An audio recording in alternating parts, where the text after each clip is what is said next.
And I don't know where to get a replacement one of those. So we will call this meeting to order. Thank you all for being here. We've got a fairly robust agenda this morning. So for our speakers, we're going to just ask that you keep an eye on the clock and on the slides, and committee members certainly want to leave time for all of our questions. So I'm going to call on, you've got number 3, right? Representative Townsend, to open us in prayer, please. Bow your heads. Dear Father, thank you for this day. Please bless this committee and help us make wise decisions for the students of Georgia. And thank you for everyone being here, and please allow them safe travels on the way back home. In Jesus' name, amen. Amen. Thanks, sir. So if we will, members, as we have always done, just especially for those in the audience who may be new and those who are at home watching online, if we could just go around with brief introductions before our speakers start. And I'll try to get all of our numbers accurate. So, Representative Evans. Thank you, Mr. Chairman. Good afternoon. I'm Stacey Evans. I represent House District 57, which is parts of the city of Atlanta. Representative Bethany Ballard from Warner Robins, House District 147, which is Warner Robins in Centerville. Hey, good morning. Representative Rick Townsend. I'm from District 179, St. Simons Island, Brunswick area, and I'm glad to be here. Good morning, Tiffany Taylor with the Georgia Department of Education, here on behalf of State School Superintendent Richard Woods. Good morning, I'm Trey Shepard. I'm from Sandersville.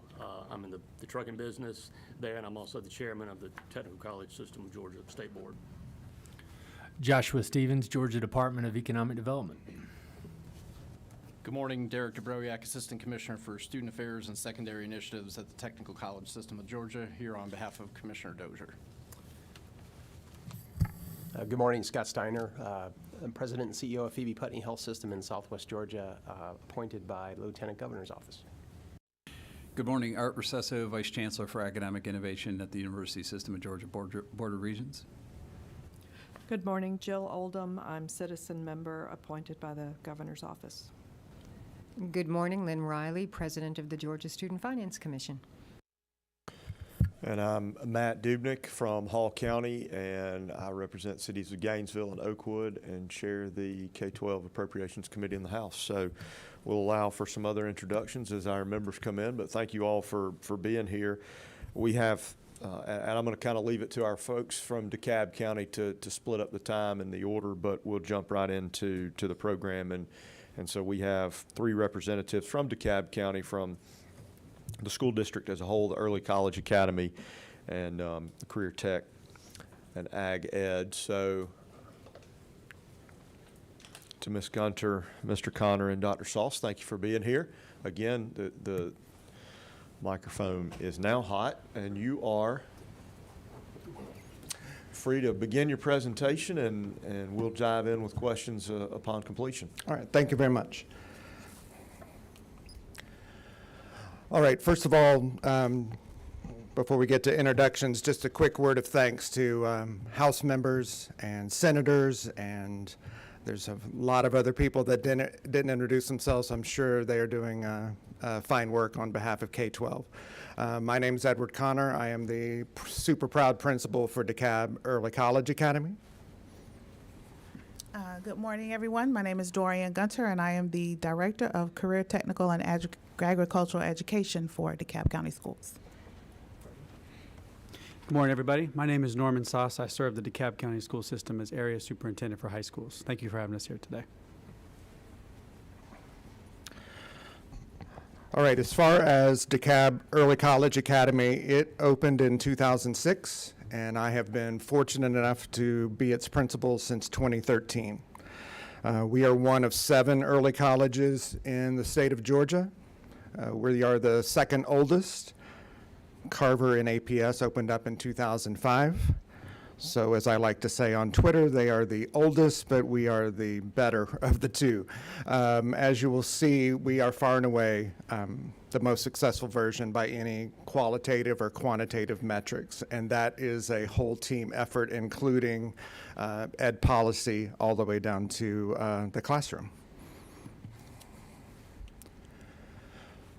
So as far as early college model, again, Ms. Gunter will speak to any questions regarding CTAE, but as far as early college model schools, and some of them are 612, there's about 250 in the nation. Some of them are 612, most of them are 912. Some of them are housed on university campuses, so they just walk across the quad if they are strong in literacy, and then they come back to the high school setting. Ours is located in the central office off of Stone Mountain, and our college partner is Georgia State, right off of Memorial Drive. The main mission, the moral mission that's baked into early college is maximizing exposure to higher ed to underrepresented populations. So in our building and most early colleges, it would be tons of first-generation college goers. Lots of low-income families because we are a Title I school. Our demographic as far as population, it's 3/4 female to male, and we have an abundant representation of people of color with about 70 different languages being the primary one at home. With early college and the funding part, in all three funding models that the state is engaged in, the goal here was to compress money and time.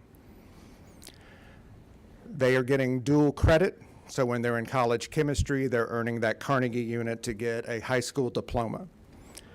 And with some of it being funded or all of it having been funded in the past, that's a scholar who maybe thought in middle school they weren't going to go to college, walking out with an associate's and 60 hours that are transferable within the university system of Georgia. The other awkward thing about that is they get their associate diploma 2 weeks before I hand them their high school diploma. So they think it doesn't count, but the grandmother in the third row screams every time, "It counts!" And I'm like, yes, it does count. So how you get a ninth grader ready for college in half the time is focus on content, but mainly focus on what is it like to navigate a college environment, a university setting. They all are smart and they all are driven, but it's a trick to have to advocate for yourselves. So we call our teachers professors, so they start to get into the habit of going to office hours and what have you. A quick snapshot of DeKalb Early College. You've already heard some of this before. We have about 300 scholars. 9th and 10th grade it's one wing of the AIC, so that's, we take in about 80, 90 students per grade level. 2/3 are free and reduced lunch. It's not this magnet gifted program. I mean, our average numbers of gifted scholars are about the same. We're actually just looking for first generation, has the grit and determination to do something that nobody else in their family has done. Our multi-language learner percentage is low because by high school they're either on monitored status or gone. But as more people come in, particularly in the Clarkston area with the refugee population, that's a pipeline from Freedom Middle School to us. And that gives you a breakdown as well as far as Black, Hispanic, and so on. So this is sort of the brag slide. I weirdly would say, I mean, I know my area superintendent is like 5 feet from me, but it's actually something that I would want you all to see because of the work that you have done with the Gates Foundation at the very onset of early college model schools. That had to have been some conversations with the state. So I just wanted to thank you because you have a hand in this. We were recently named a National Blue Ribbon School of Excellence by the state, by the US DOE for high-performing schools.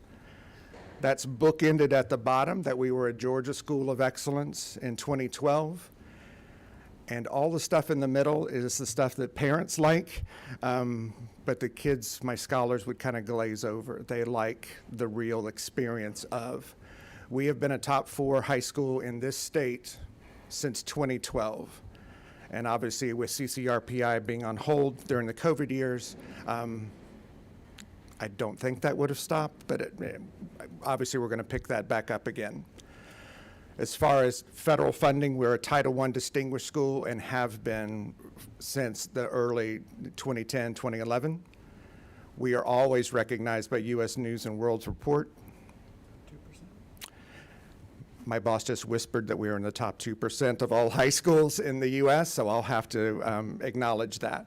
U.S. News and Report breaks it down by district, by state, and by the U.S., and we are one of the top 600 schools in the U.S., so you think how many high schools are in the U.S., and that gets us to 2%. And a lot of people think we're just high performing, but the stuff that I take the most pride in, with GOSA, we are always recognized for both greatest gains and highest performing. Because, again, it is not a gifted magnet program. There's an application process. We're actually kind of looking for some. They always in the interview say, hey, I got in trouble. And when you talk to them about it, something happened in 7th grade beyond a preteen or teen's control. But when they look at you and say, I want to go to college, that's usually the point that I stop and say, welcome. That's a lot of quantitative stuff. If we had more than 15 minutes, there are 1,000 stories about the scholar journey that are far more interesting. If you get your associates and your high school diploma at the same time, a scholar could graduate from UGA by 19, graduate from law school by 21 or 22, and be a district attorney in DeKalb County. And that's actually a true story. If you have your associates by the time you're walking across a high school stage and all of those credits transfer in the university system of Georgia or the tech side of Georgia, they are halfway home to a bachelor's degree, depending on the funding model, with minimal or no cost. That's the real story there. The numbers are intriguing, but what scholars do is why I get up every morning and why I'm thankful that you let us come today. So what you're looking at here is a graduation rate comparison. The one in the middle that is blue, that's the state high school graduation rate from roughly 2012, and the ones haven't been released yet for 2023. That's amazing heavy lift from you all and state superintendents and every other superintendent. That blue line is continuing to trend in the upward direction. So again, that is not something to take lightly. The orange one at the top is our high school graduation rate. It has never dipped below 95%. Weirdly, when you get a scholar prepared for college in half the time, high school becomes a breeze. I never talk about end of course testing. I never talk about CCRPI. I always talk about, in a semester, you're going to be sitting in college chemistry or intro to ethics. Are you ready to read and decipher text like that? If you train for college, the other stuff just comes along for the ride. Now, the other line you see there is probably the reason why I'm here today. What you're looking at there is weirdly a history of the 3 funding models for dual enrollment. I'm here to talk about how great the 3 in the middle are that spike up, because that's when it was fully funded. Anything I can say today to get you to think about walking beyond 30 hours for a traditional college setting, I would be eternally grateful. My parents would be eternally grateful. So what you see with that gray one is, in the early days, Title I families paid roughly $1,400 every semester. Fall and spring of their junior year, fall and spring of their senior year, maybe some overload semester, or they paid a little extra in the summer to get to the 60 hours to get an associate's degree. When it spikes up to 61, that was a second funding model where things were fully funded. Would you like for me to pause so they can introduce themselves? No? Okay. As a teacher, I just called you out for being late. That's totally my fault. So the 3 in the middle, the 61%, the 96%, and the 83%, that was the second funding model. Everything was fully funded. And yes, our associates' graduation rate was higher than or equal to the state's high school graduation rate. All right, the big dip down to 9%, you can't attribute that to the change in funding with House Bill 444. A little bit, but that's obviously COVID. And then in this new funding model where 30 hours are free to families, you can see that it's trending back up. But it will roughly stop at the same as the first funding model. Anything I can say to you today to walk us somewhere close to more funding means that that will spike up at my school and every other high school that has a real sense of dual enrollment, the other early colleges, and the number represents a kid that's well on their way to being a productive citizen of Georgia. So thinking of ways to actually implement that. How could you sustain and build on dual enrollment? One, you can increase the funding for just early colleges. That's too limited. If I walked in here and I had an opportunity to speak to you all and say, hey, just my schools, but it's an idea. You could include more enrollment opportunities for the Tech College system of Georgia, include more pathways, which you've already done with Senate Bill 86. So I'm here to talk about traditional colleges. You could set up a parallel structure to the Hope Career Grant for a more traditional university. Because Senate Bill 86, and I know Ms. Gunter would have a ton of parent stories about thank you very much, because that's 30 hours, and then the tech system, it doesn't matter. If you don't want to build that kind of structure that's parallel to the Hope Career Grant, you could tap into traditional Hope funding. Hope pays for 127 semester hours. If a scholar took advantage of the 30 that's already in place, they have 30 to go to get an associate's. With all the parent scholar acknowledgement that I'm dipping into this early, if they use 30 hours of that in high school to get an associate's, they'd still have 97 credit hours through traditional Hope in a higher ed setting. They only need 60 more to go to finish. So they have 2 years to go, but a little over 3 years of Hope funding if they stay in Georgia and all the credits transfer. Any tech alumni in the room, yes, you have to retake math. It has to have that seal of approval. But rebuilding something that looks like Hope Career Grant, or don't bother building that and tap into what's already in place, would get those numbers and that line graph back to where it should be. So I stand here to tell you that college readiness is doable in 2 years in an early college. But I've had some leave my school and go to another DeKalb County school, and their parents advocated with a counselor. We had to leave for a reason beyond our control, but this is what I want to do. You can do college and high school at the same time, both very successfully. And it's equitable. I mean, the moral mission is already baked in. Somebody that would not have an exposure to that in the right structure of school, parents, and willing kid, and ed policy pushes children to places that I could never, ever dream of. The conversations in 9th grade counseling to what they whisper to me when I hand them a diploma, I couldn't imagine what they were saying to me.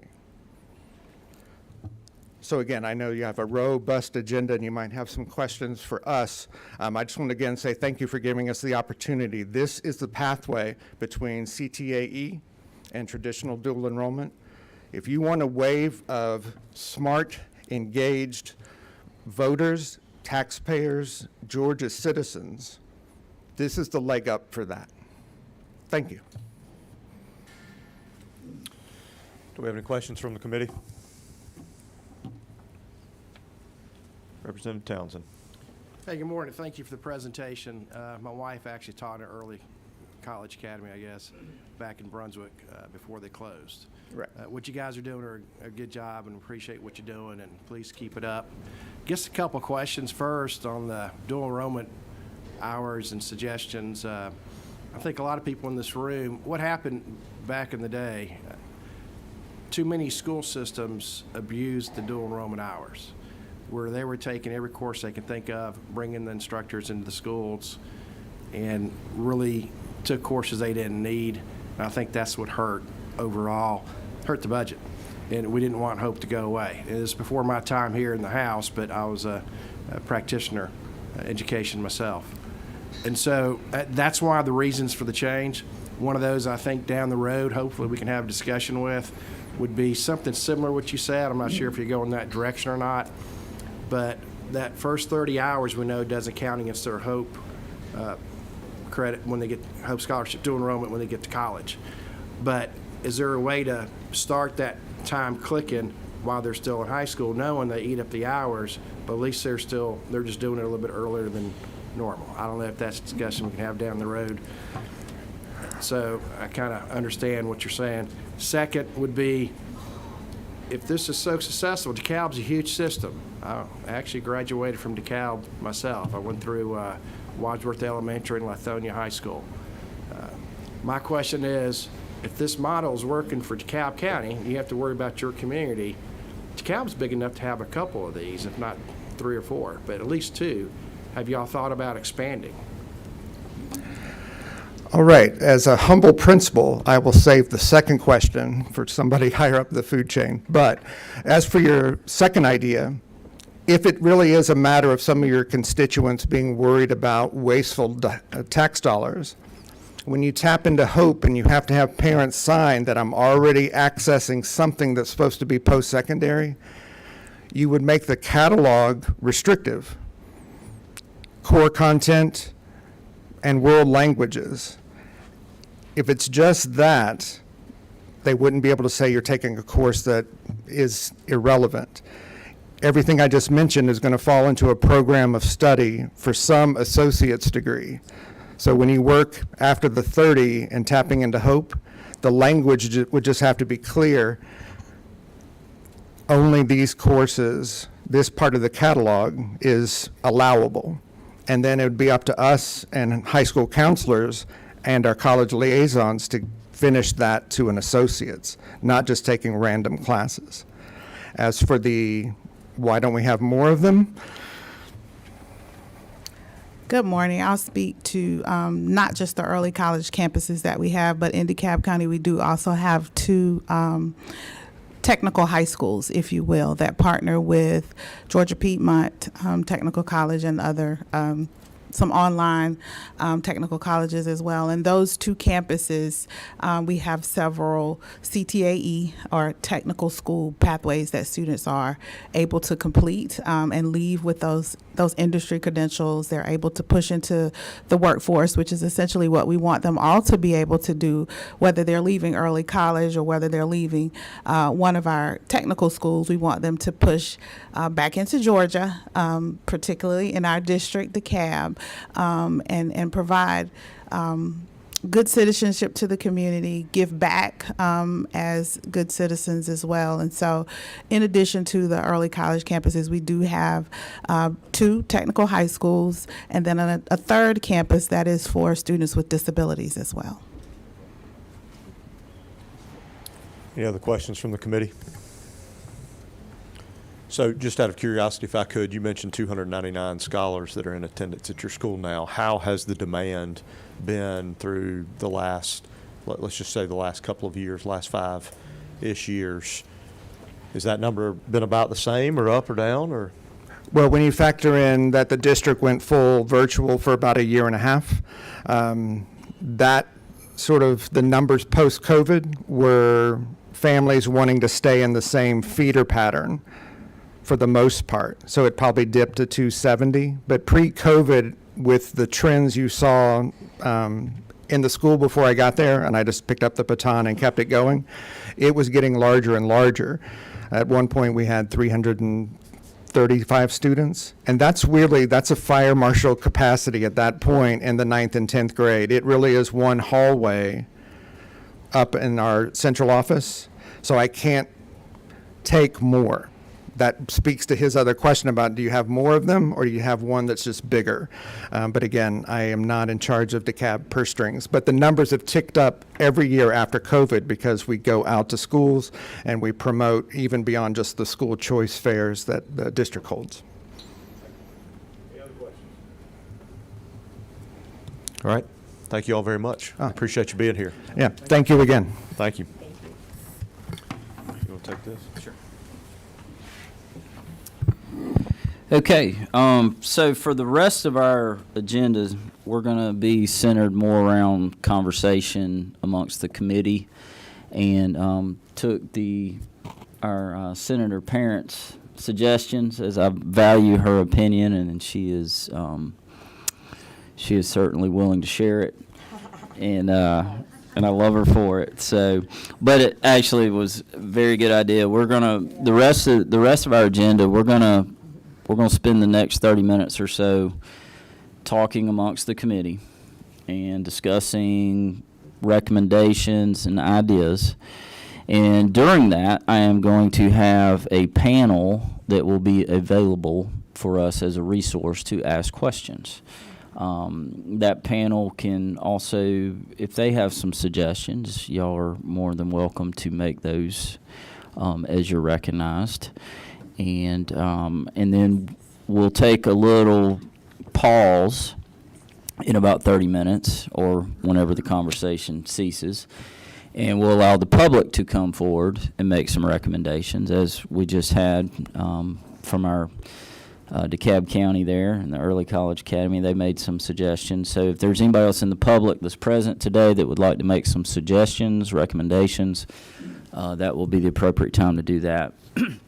Then we'll come back and in the committee we'll start to finalize our recommendations and what we want to put in our final report, and then we will adjourn. We'll have lunch available as usual, right? We got lunch. We'll have lunch available for committee members as usual. And then we will come back for a fifth and final meeting to vote out the report, or vote it down, however the committee decides. But that one, we will, as long as the rules allow, we will, if you want to, we'll have a virtual option for that. So I know some of y'all drive a long way, and so we will give you the option to not have to do that. So that's kind of the where we're at. And so committee or panel, our panel of experts are going to be Irene Munn, Mark Whitlock, and if y'all will, I guess, come up to the podium, and there's seats there, and we got Chris Hatcher and Nathan Oakley. Yep. There's, yeah, I mean, whatever. Y'all do whatever. We're easy.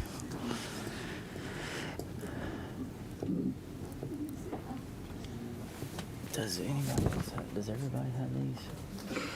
Just me. No, everybody should have a copy. In the committee. Okay. All right.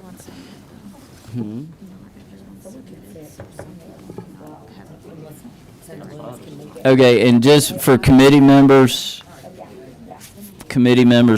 for your reference, yeah, let's take Senator Williams' thing down there, and then move, Lynn, you move your stuff over, and then there's an extra seat. There we go. All right, so committee members, there is a little outline in your folder that already has some recommendations there, and so that'll kind of give us a good starting point. So let's go through these point by point. Again, the panel is here for questions.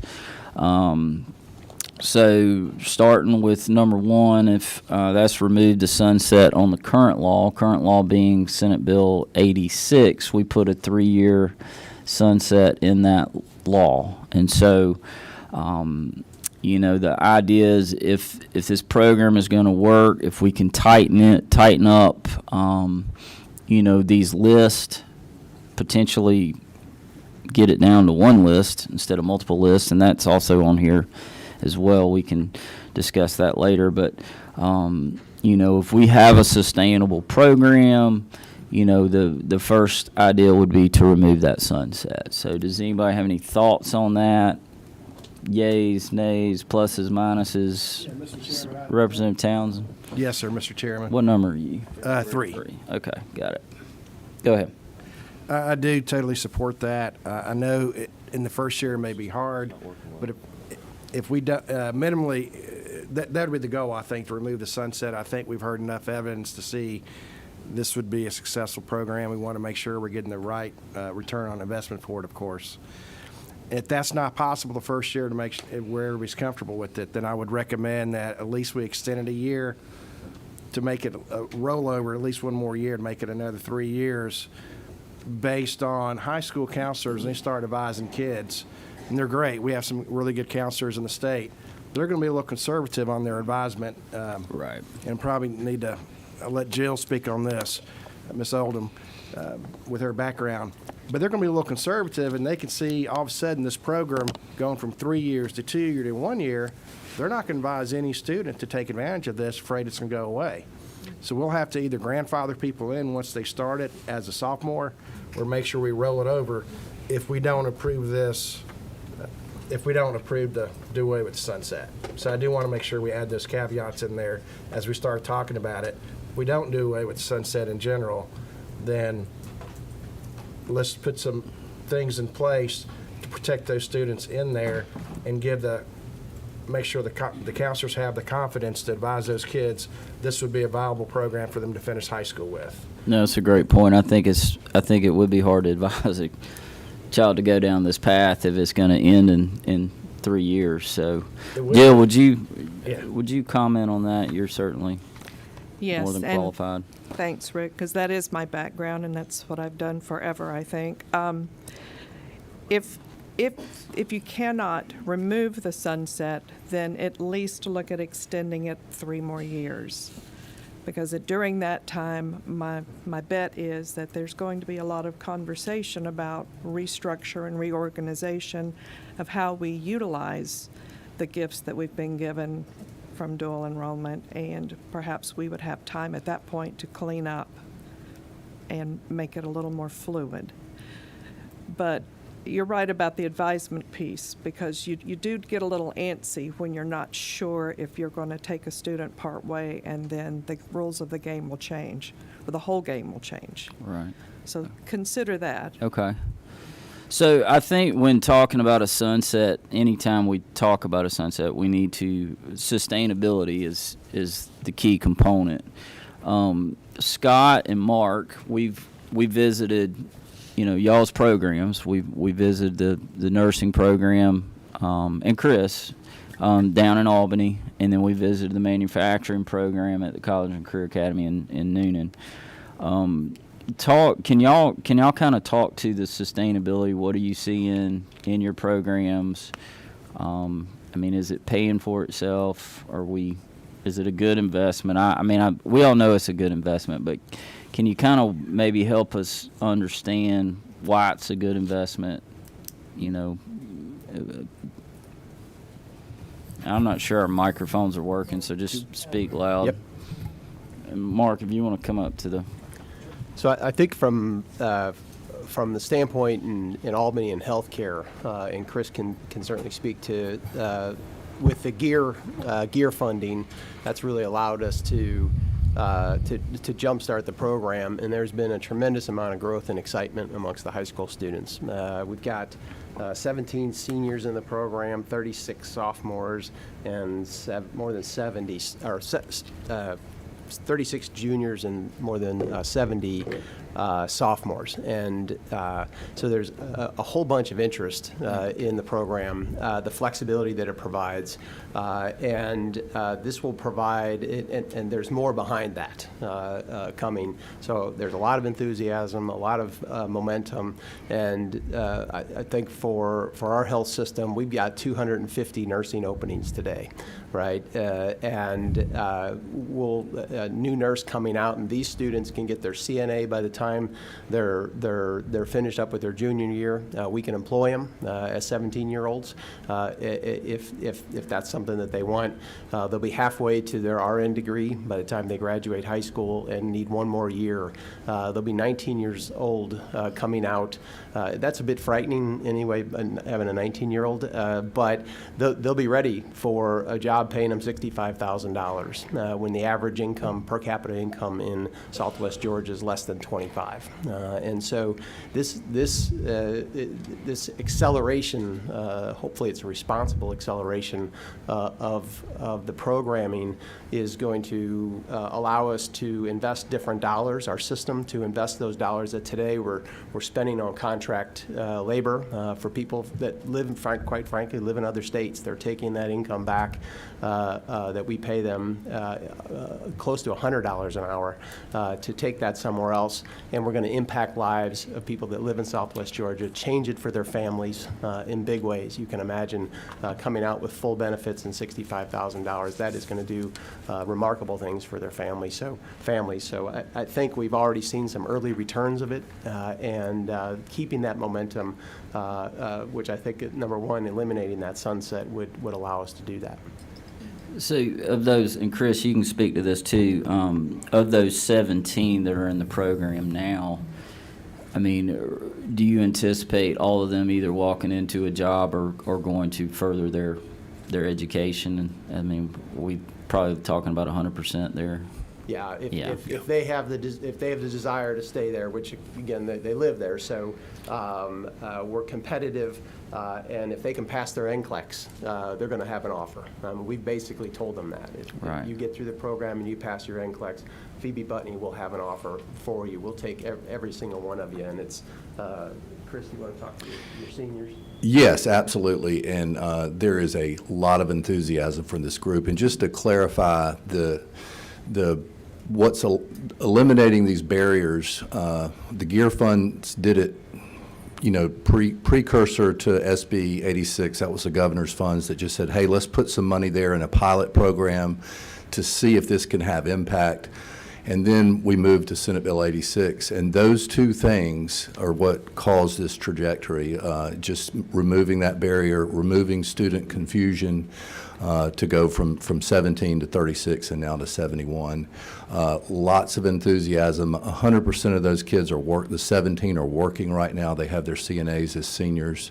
They're working towards their 30 hours of dual enrollment. So once they finish high school, they'll have 30 more hours towards their RN. And, you heard the numbers, 250 nurses that are open right now at an average salary of $73,000 a year. So this is big time impact with very relatively small tweaks to this dual enrollment piece. Mark, what about from a manufacturing standpoint? What are we seeing there? Thank you, Mr. Chairman. Of the 132 students that we had yesterday morning in accelerated career, half of them were in manufacturing-related programs. We're seeing more and more manufacturers come to the table, and not just in Coweta County. They're coming from counties surrounding. When you all were at CEC, we had 4 counties who were represented, who are looking for these students to a person. Every one of those executives said they would expand their operation if they could find the talent. One of those companies sent their talent leader globally from Germany to speak to this committee. If there's any sense of what the need is, I think those kinds of numbers suggest that the need is greater than we can currently produce. Companies continue to come to the table.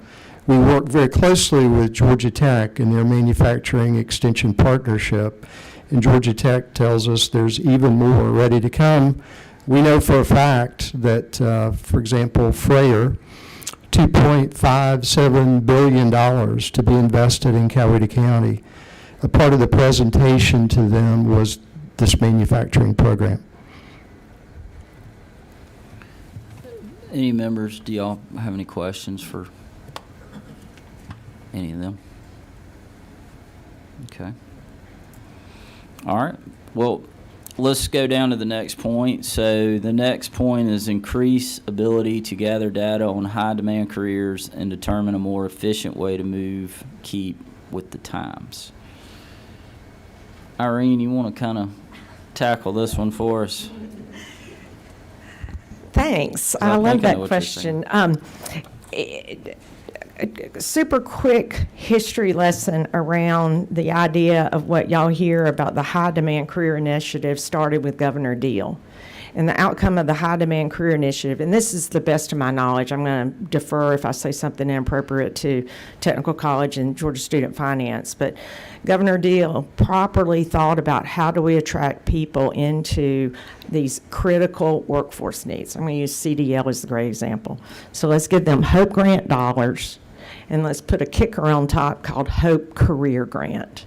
Why we decided to use different terminology between high demand and HOPE Career Grant, I'm not 100% sure, but that's truthfully what you guys are doing. So this definition of the list of high demand careers that are HOPE Career Grant funds extra money to pay for things over tuition costs, and they're critically important. And I'm thankful that Commissioner Dozier is here too, so jump up here and correct me if I'm wrong, but if I'm going to be a welder, I have to have personal protection equipment.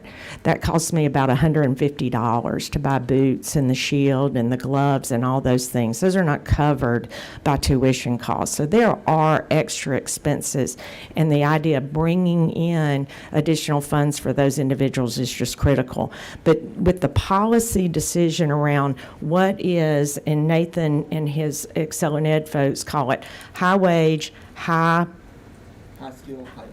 skill, high demand. So that's your policy that's going across this country around those the three H's or whatever they call it. But so a lot of states are thinking about what really are those. And then just practically speaking, y'all how do you determine what those are? Because you're giving extra money to incentivize a student to go in those programs. What we like to do at our college and career academies is always ensure that the programs that are being incentivized are those that are going to have high wage, high demand jobs at the conclusion.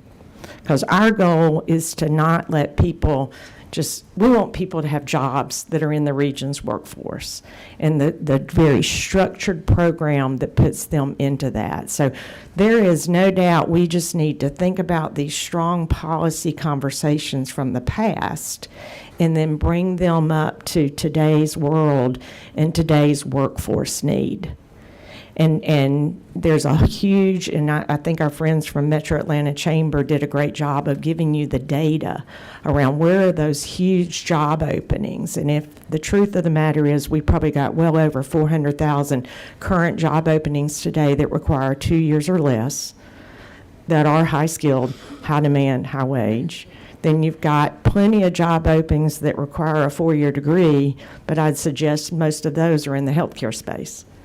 And so that's where, we're trying to design these very strategic pathways to get to the jobs that are critically needed. And even to the point, there's so many conversations that have been had, with Phoebe, how important it is. I think our friends said something about people go to a 4-year university and 40% of those students are going out of state and don't stay in state. The desire is to ensure that these folks stay locally. And if they're in these very strategically designed programming, then that's where they'll end up, or that's the purpose and the goal, especially if the employer is standing and walking with that student as they go through that path. So that was a long conversation. I got on a soapbox a little bit, but going back to the policy of that you guys probably need to think about are what does it look like in 2023? What does High Demand Career Initiative mean? What does Hope Career Grant mean? What does Hope Grant versus Hope Scholarship pay for? And just bring that into kind of 2023 and the workforce needs of our country, of our state. Did I answer that? I think so. You did get on a soapbox, so you answered a few things. You answered some future questions. Oh, sorry. Because you did touch on number 6 on these initial findings and recommendations on clearly defining high demand, which, I think we all agree that that's, and one thing I've learned during this is that's certainly going to need to be done. I want to kind of back up a little bit around the gathered data. When we were crafting SB 86, part of it was gathering data, and one thing I learned in that process, thanks to President Riley over here, there was some data that was already out there that we weren't capturing, and we were about to make her start capturing something that the technical college system already had. And so I'll take it a step further. We need to kind of figure out a way for more data sharing and maybe one central location, because one thing I do fear, when we're talking about policy, and a lot of what we do at the legislature, we're not putting down, but we're forcing our, we're forcing the system to do more work. And so we've got to be very careful, number one, not to be replicating work, not to be duplicating work. And so I think it would be nice if we could figure out a way for this data sharing to get it into housed in one area. And where that is, I don't know, and that's probably something we'll need to work through through the legislative process. But if anybody has any suggestions, now would be a great time. Commissioner Dozier, we appreciate you being here. If you have any comments, you have an open mic, so at any point you want to jump up and comment, you just stand up and we'll get you recognized. So, and if you would, I'd like you to be here as a resource for the committee to ask questions to, should they have any.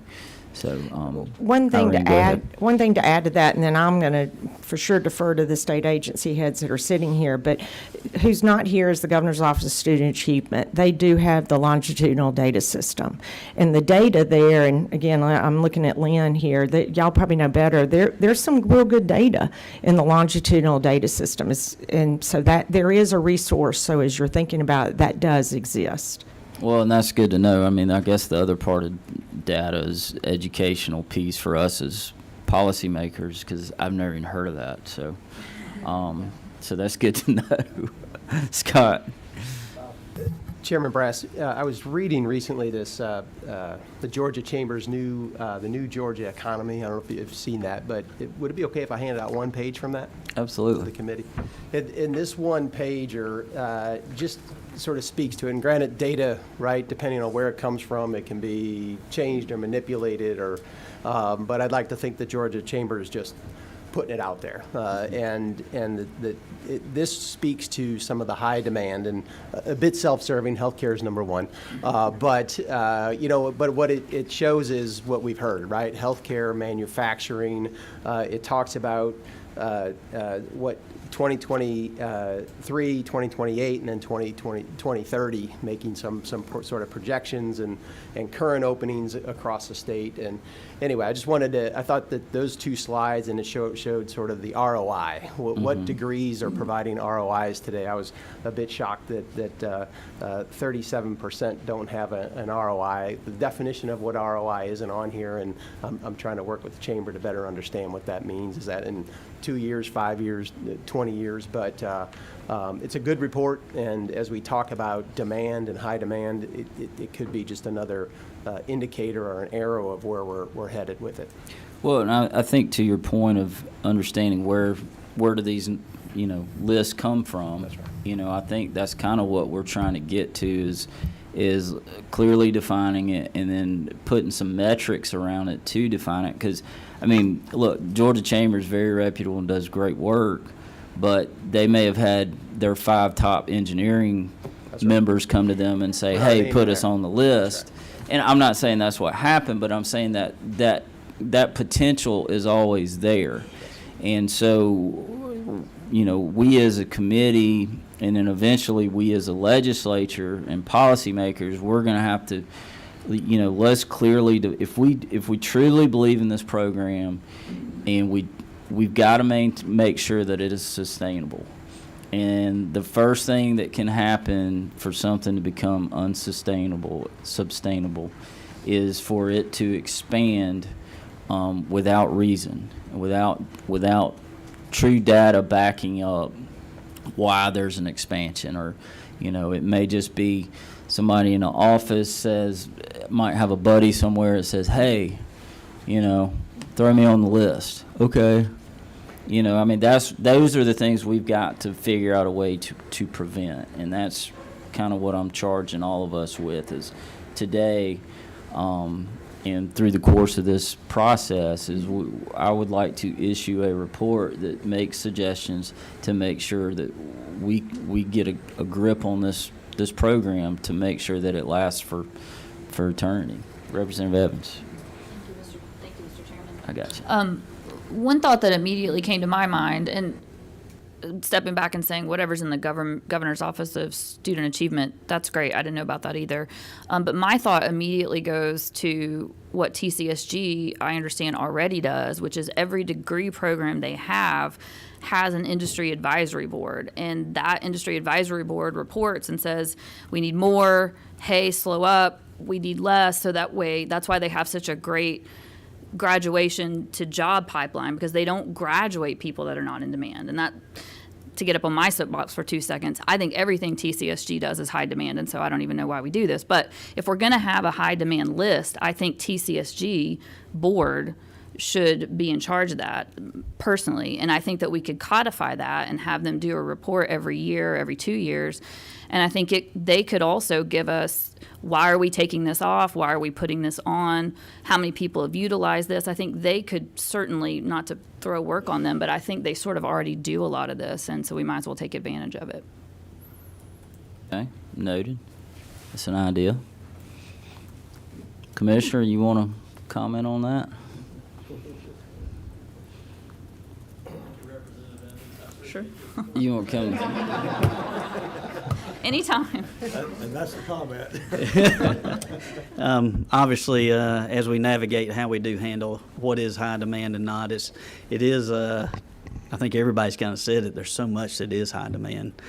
We do have an industry advisory board for each program at each college so that the local service areas are represented and specific needs are identified. And I do think that is something TCSG implemented so many years ago that has been so critical to each of your communities, is that we have a standard program that then matches the specific needs of that local environment to make sure the person coming out is job ready.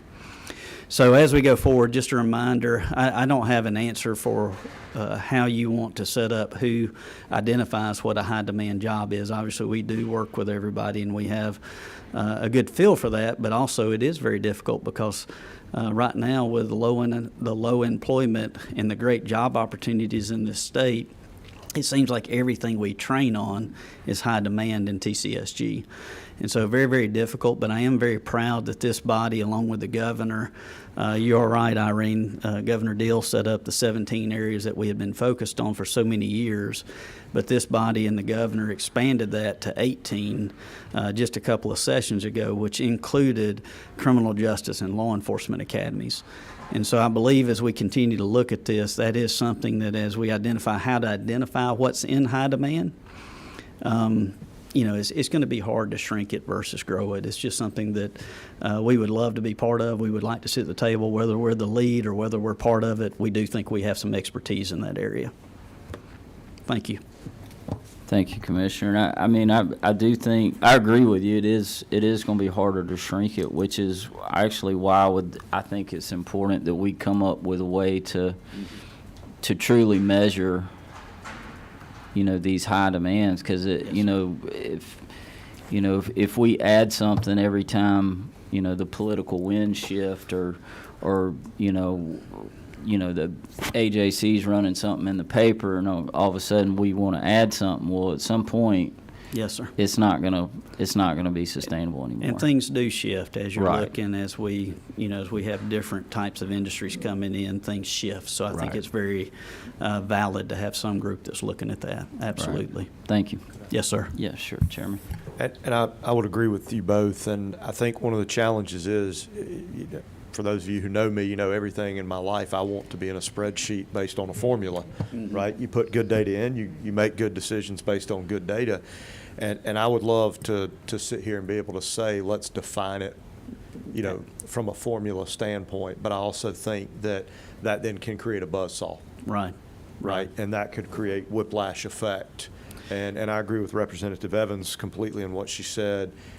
And so I don't have that answer either, but I think maybe the challenge is, to Irene's point, if there's data out there, if the collective we sitting around this Right. table, you can't tell me we don't have the data to do this, but in a sustainable way, to Yep. Chairman Brass's point. And there is, Mr. Chairman, there's a ton of data, and we do, I think it was insinuated a few minutes ago, and it is fact, before we expand or open a program, we not only work with those local industries, but we also run it against MZ data to see how many job openings are out there, and that helps us determine to kind of we don't have the spreadsheet, but it's kind of giving us that spreadsheet of, do we expand this class, do we withdraw this class, or bring it down? So as we make those decisions, it could play right into the high demand. What job openings are out there? What's the turnover? How's it going?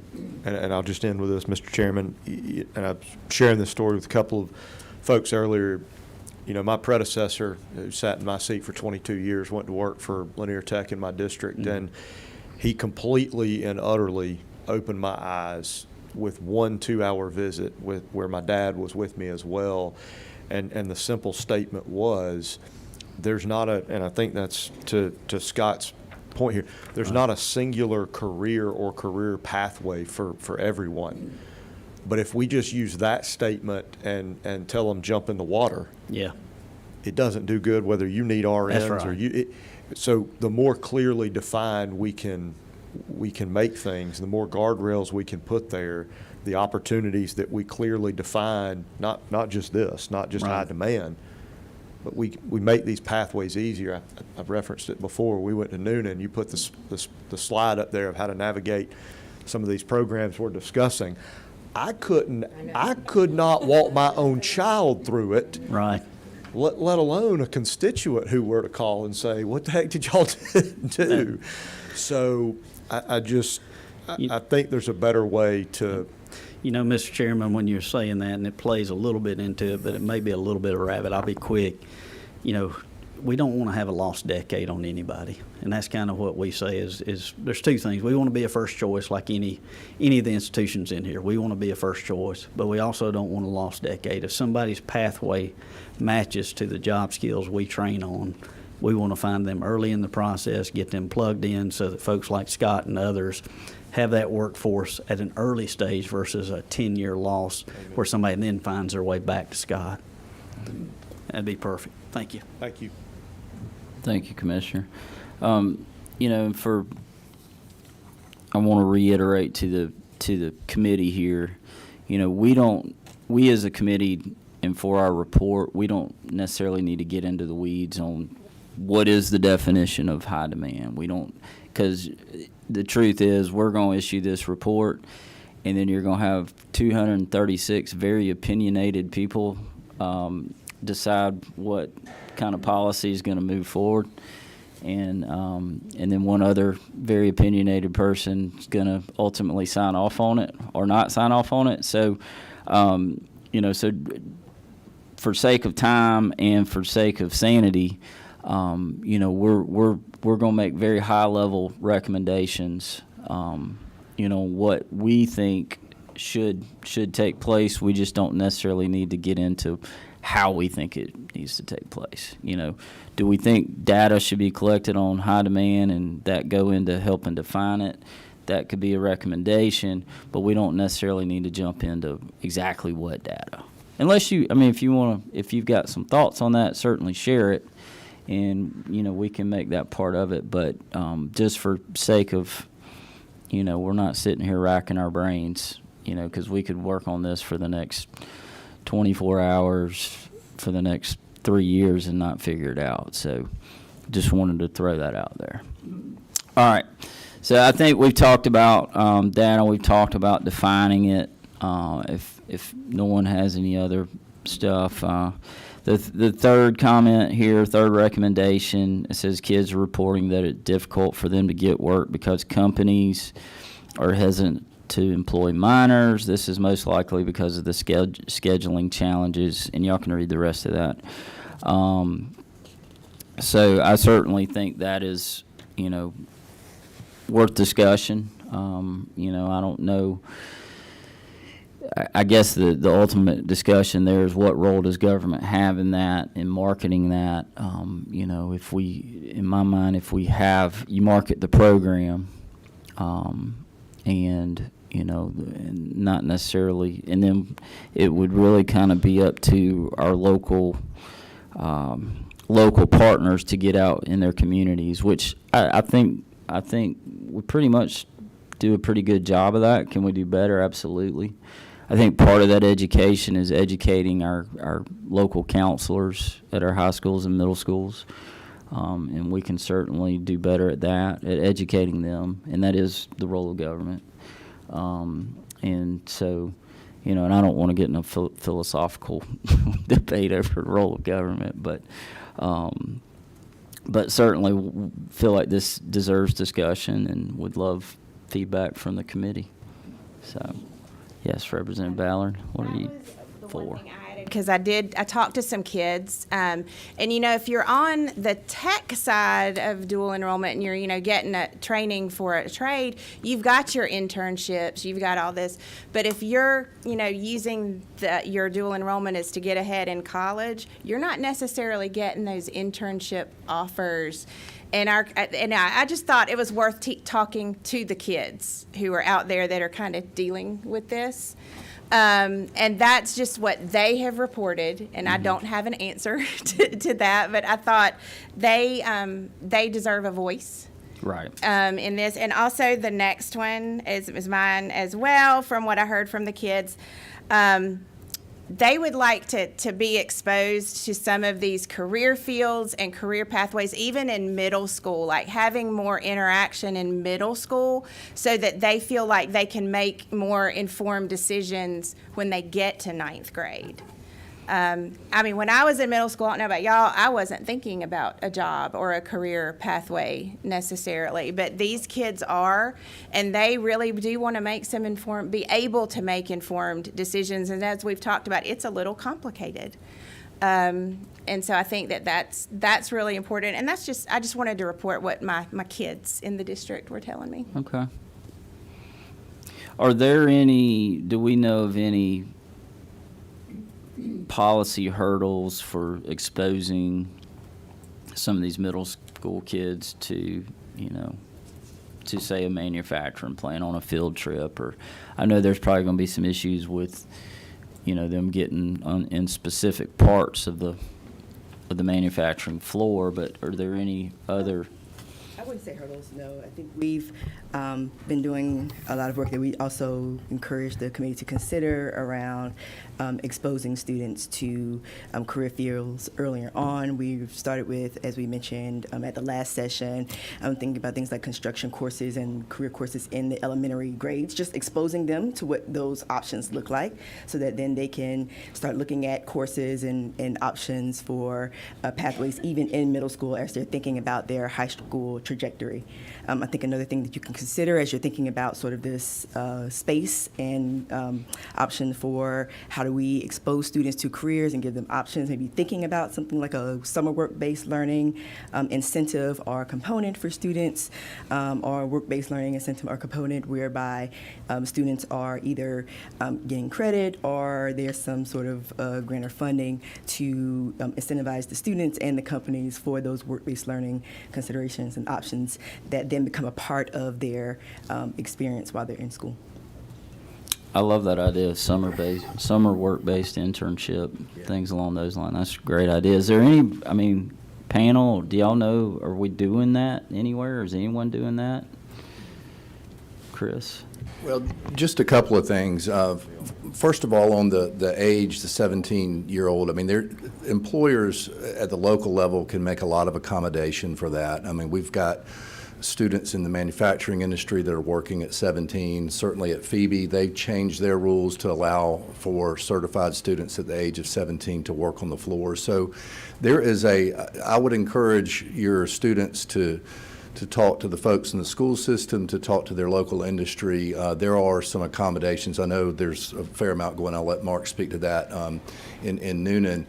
As far as the other piece and just exposure, we work closely with CTAE, at the middle school level as well as the high school level. We love that piece of this education puzzle, and that's a great time to explore at the middle school level. And in fact, our relationship with Phoebe, they have requested that we utilize our students to push down into the middle schools and to expose younger students to careers in healthcare, and we're also doing that in other fields too. So I think CTAE affords a great way to really get that word out to our younger students. So I know you want to talk about the 18.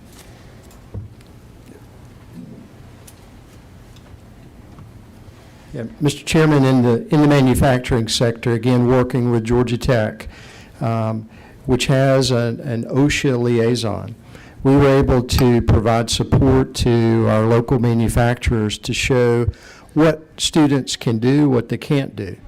First of all, we've got great policy in Georgia in our state-approved work-based learning program through CTAE. Dr. Wall has a tremendous program.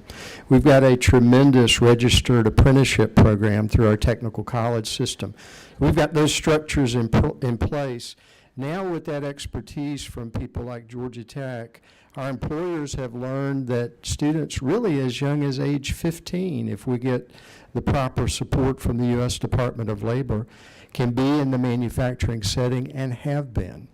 Manufacturing and mining, probably the two most regulated and exclusive in terms of age limits on students getting involved, but we've had students as young as 15 in manufacturing. It's worked well in that apprenticeship program. Thank you. Nathan, you travel to other states frequently. What are you seeing, around, what are they doing to educate the kids, the industry, and you're really connecting all the partners together? Are they doing, or any other states doing anything with middle school kids to expose them to, what's to come? And then summer work-based internships. Can you kind of comment on those Sure. those items around other states, what you're seeing out there? So a lot of the points that you've touched on this morning are what we're seeing in other states. I'll give you a couple of examples. In the northeast part of Mississippi, for about the last 6 years now, there's been a partnership between Toyota Wellspring with the Toyota plant in Blue Spring, Mississippi, and the Create Foundation, where they deployed career coaches into high schools, and those coaches were working primarily with high school students, but there is some reach in the state down into middle school to help expose students to careers. But as a part of that, they're doing kind of long-term work-based learning experiences, particularly for students in career tech programs, but they're looking particularly for summer learning opportunities on the job in a local doctor's office or in a local law firm, at a local manufacturing facility, getting students exposed for a longer 8-10 week period in that particular career field where they may be interested before they end up in a 2-year, 4-year post-secondary setting. As a part of that, career coaching model, they are also bringing local business and industry into the schools to visit with students to help them understand what the career opportunities look like in their particular region or community in the state, and what what education pathways are necessary to get there. So both during the year as well as summer learning are big components there. You got to find solutions that work with the school schedule, to your point earlier, and solutions that work to meet government regulations. There are some places that are looking at third-party temp staffing agencies who can carry insurance or workers' comp to eliminate some of the business or company concerns if those students are temp staff employees. They've found solutions that are workable to make that happen for students. I would also share in Tennessee, back to the scheduling question, companies and concerns about scheduling folks in for work. I'm familiar with at least one school in Tennessee where they have students that are nearing the end of maybe their manufacturing program, for instance, who are in a focused program that includes a half day of classroom instruction and a half day of work-based learning. And so essentially you've got two shifts of students. You've got a shift of students that start their school day at 7 a.m. and go to class until 11, and then they work in the afternoon, and you've got another cohort of students that start working at 7 a.m. and then go to class in the afternoon. So essentially for every 2 students, the manufacturing entity has a full-time employee in that space. And so there are some unique approaches. Many of these are not necessarily prohibited by any kind of policy, but have just required people to think deliberately and creatively about how to create those opportunities for students. The one other thing I would mention for you on the middle school side is there is an allowance within Perkins funds now for those to be used down into middle school grades. 5th or 6th grade, I think, can reach down that far. It's a limited pool of resources, but another potential funding source for the state to say, if we're really focused on exposing students in younger grades, then do we have funds to do that, and how do we do that more deliberately, either through coaching, advising, a deliberate planning process, not just to check the box, kind of fill out the form and my student got exposed to careers, but what does that really look like to be meaningful for students? Thank you. Any questions? Yeah. Representative Townsend. Kind of go along with that. It really, the local school system really has to buy into it. The state can set up the program or options. It's kind of like U-Science. Some people bought into it, some people didn't. The people are really gung-ho and successful by trying to get kids experience or trying to make sure that students in middle school understand the different career paths. How do we get some of these female students to understand what engineering is all about if they're not exposed to it, or understand that's the strength of their background? And so we can set up things from the state, but it's also a local responsibility to really buy into it and run with it. So as we go through this, we just have to make sure we stay in our lanes and support the local schools, but that local control is so important, and the local board's got to buy into it and follow through. Well, and I think to your point too, I think our role from the state level is to help educate the local systems on what is available, what's working, what's not. And I've got a question. Maybe, Tiffany, you can help me with this one. Ms. Taylor, I should say. Do local counselors, is there like a continuing education credits that they have to get, any kind of CEs or anything like that? I mean, for keeping their certification, yes, they do. Obviously, continuing learning credits for their certification. I think for counselors and schools, the issue is less of, I think, a want or desire or understanding as it is capacity. So even here in Georgia, if you remember, we just last year, the governor put in the $25 million to fully fund school counselors, and that just means that they're now funded at 450 students to one counselor. So before that, we were not funded at 450 to 1, which means we had a larger amount of students that were assigned for every counselor, and hopefully now we get closer to that 450 to 1.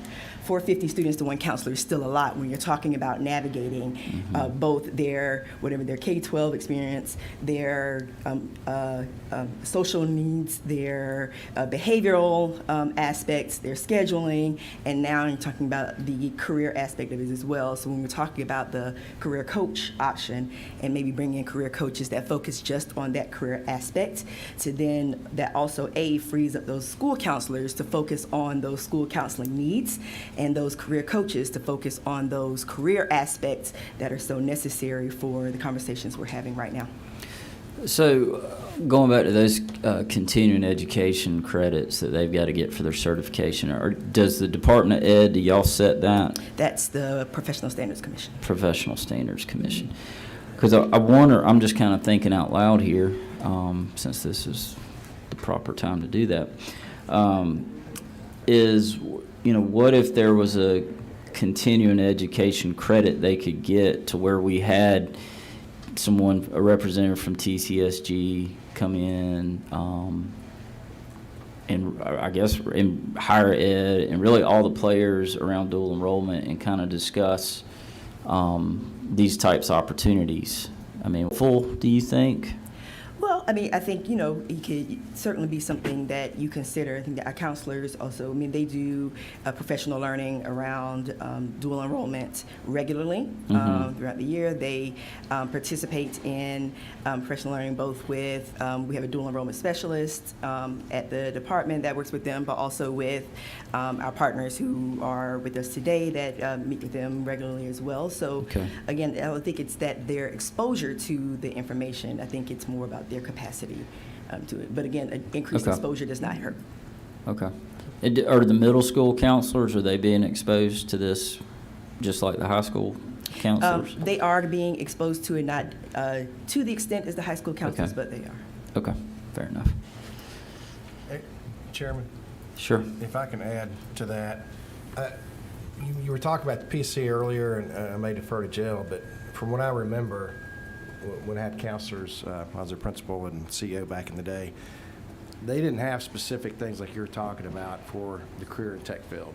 The local school system did have areas where they could up their game, as what you're talking about, getting those people inside the schools. With TCSGs always, and so is the University System of Georgia, they were very good about coming by the schools. We invited them in. They just had to be invited in half the time. And then a lot of systems now are starting to do teacher externship programs where the teachers in the summer are getting a stipend to go into the industry, whether it's healthcare, manufacturing, wherever it's at. That. Exactly. Yeah, that's great. And that's something we can really somehow incentivize. That'd be great from the state to push it. I know they talk about it at different conferences like CTAE. I know they do it. Dr. Walls talked about it plenty of times. Others have too. Again, it goes back to local decisions of some people buy into it and think it's important. Others just say, not for us. Well, and I think going back to an earlier point, Irene, when she was on her soapbox, I think just simplifying it could help get more buy-in. It's hard to buy into something you don't understand. And, we're around it. From a policy standpoint, we as legislators are around it. And then, to Chairman Dubnik's point, we look at that chart and have no clue what that. I mean, I don't fully understand it, and so I do think simplifying the process will be a huge component of more folks having when they are exposed to it. Now they're going to understand it because it's simplified, and I think that could help the marketability of the whole program as well. Yeah. So, all right, let's get down clarity in the system. Actually, we just discussed that. I think and we've discussed this in previous committee hearings about, simplifying, maybe going down to one list instead of, 3? I think we have 2. We got 2 lists right now. If we could maybe simplify that down to one, that's one piece of that. Irene, maybe I'm going to bring you back up. Let's get back on your soapbox here. What other suggestions? You had mentioned simplifying. We got Hope Career Grant. We got Hope. Talk a little bit more about that for me. number one is making sure that you understand, are you talking about the traditional high school path or you're talking about accelerated career? Because there's two ways to graduate from high school.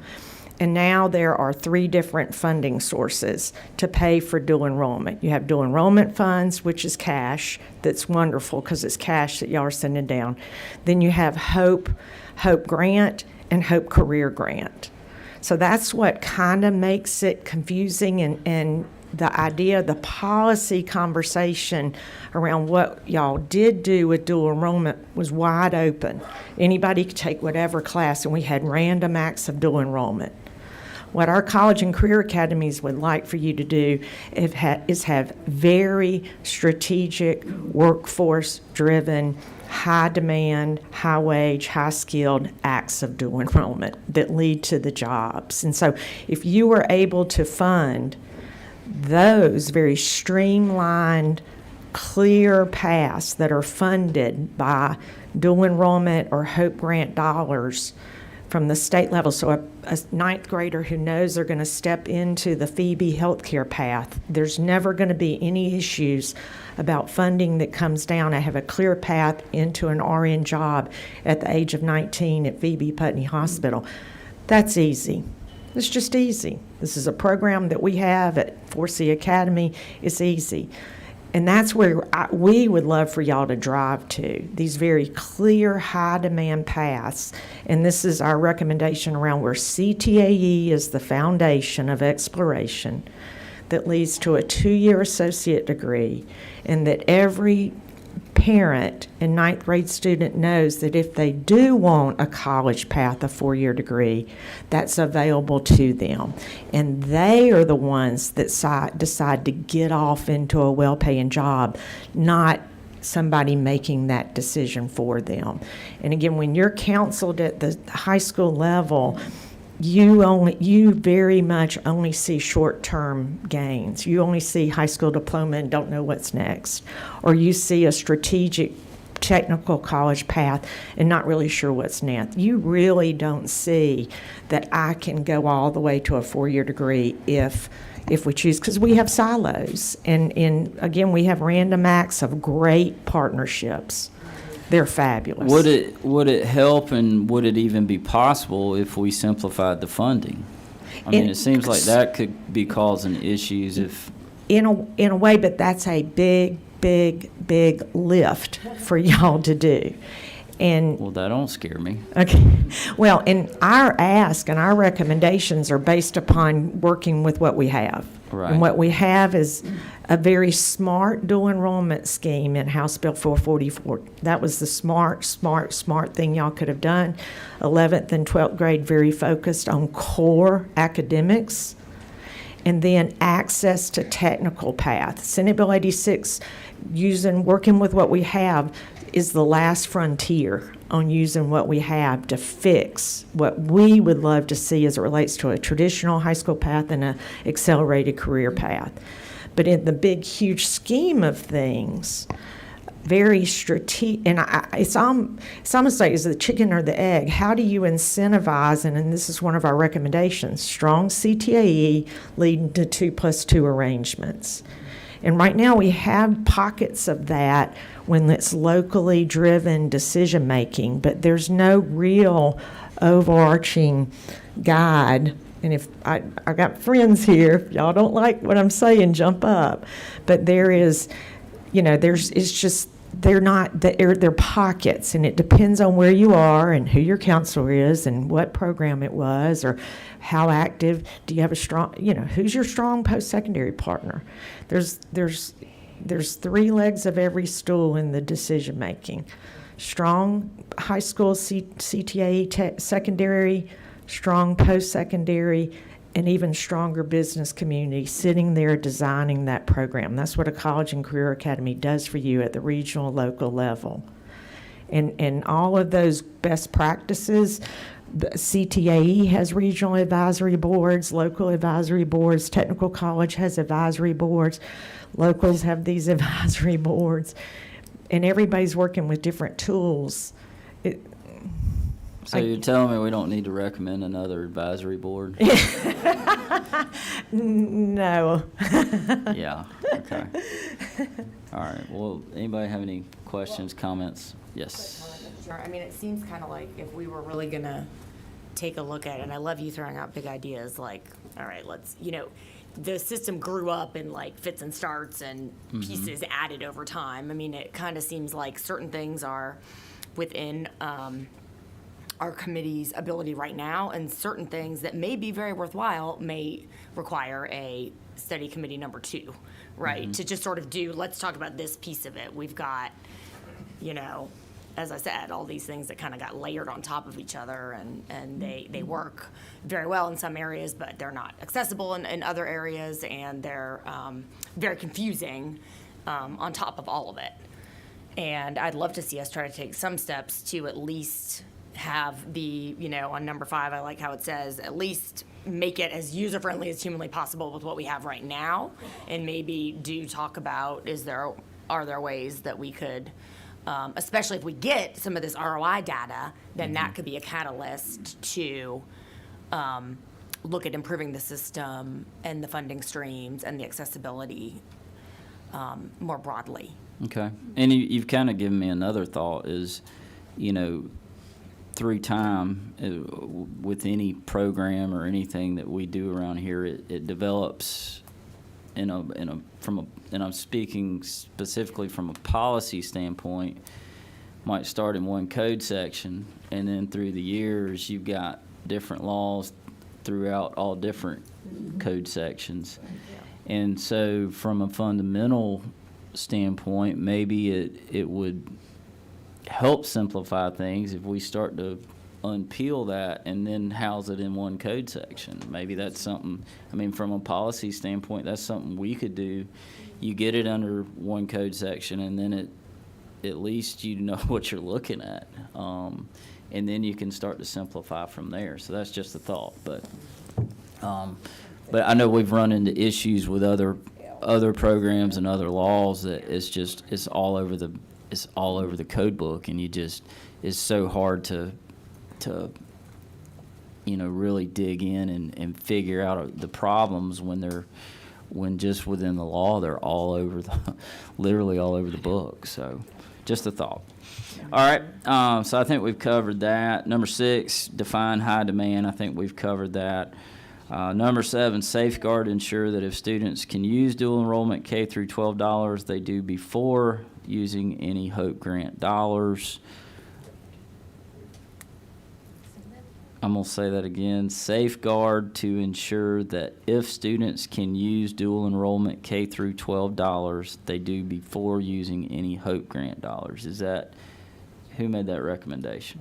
That was me, and I may have been using the wrong language, but my concern came, my concern came because I know there are some things that you can't use. Maybe general budget dollars is a better way to put it. And so you counsel the student, and you counsel the parent, hey, you're using a limited pool of Hope Grant dollars, and maybe it's already there, but just that if anybody accidentally sends something through to the Hope Grant side, when we know, the system knows it could be coming out of general fund, that's just in the system, and it's not something that a student or a parent or a counselor has to catch. It's sort of a technical bank account maybe issue. I don't know. Unbelievably valid. And thanks to the Technical College System of Georgia and the high school coordinators that work with all of these programs, every program across the state, they now have this very strategic spreadsheet that starts the countdown of 30 hours of dual enrollment and then access to Hope Grant. And so it's up to a good counselor, but you have multiple counselors looking at that, and ultimately those funds are going to the post-secondary partner. And so they're kind of like the final step to ensure that is used appropriately. But that is so true, and it's also not. My concern about the way you said it, though, is the fact that the whole purpose of Senate Bill 86 was to ensure you can grab the technical before you relax this 30 hours. Because and again, if you have a very strategic plan, if you're doing random acts of dual enrollment, then who knows what kids are choosing. But if you have a strategic pathway that's designed like the 4C or this into high demand jobs, we know exactly what is used for academic and we know exactly what is used for technical. And you've gotten rid of the concern about 30 versus access to Hope Grant. And one of the other things that we're making a recommendation on, the protection of misuse around going against the Hope cap, that we're not asking for that to go away, because we want students to be unbelievably strategic and understand that we're not out here for you just to grab hours so that you can just pick whatever college courses you want. We're here to get you highest level of post-secondary education into the workforce, and you got to design that very strategically. So that is what we'd love to drive through, where you see every single high school student have access to. Here's the healthcare pathway that gets you fast. Here's the skilled trade pathway that gets you. Here's the timber management if I'm down in coastal. Here's the this, here's the that. That's strategically designed CTAE 2+2. Yeah, I still would like, I think it's an IT solution, to be honest. And because I think about, it used to be that you couldn't, that Pell and Hope would cancel each other out. Luckily, that changed. But I know this is a long time ago, Irene, back when I was in college, because I had both. And if they both covered, like for example, I had Hope, so I literally lost some Pell dollars because they covered the same thing. That doesn't happen anymore. You can use the Hope dollars or you can use the Pell dollars for other things. But the point is, if Pell can cover it, there's something in the system that makes sure it does, and then you get the other money on top of that. So there's a way to do it, and I think if a counselor or somebody or a student has decided to go in this pathway and it's just a mistake and they've started using this, what I view as one of the most precious piles of money that we have in the state, which is the Hope Grant, and somebody knows, or the IT system knows, that those dollars could have been coming from this other system. I just want to make sure it happens. That's all. Yeah. Yeah.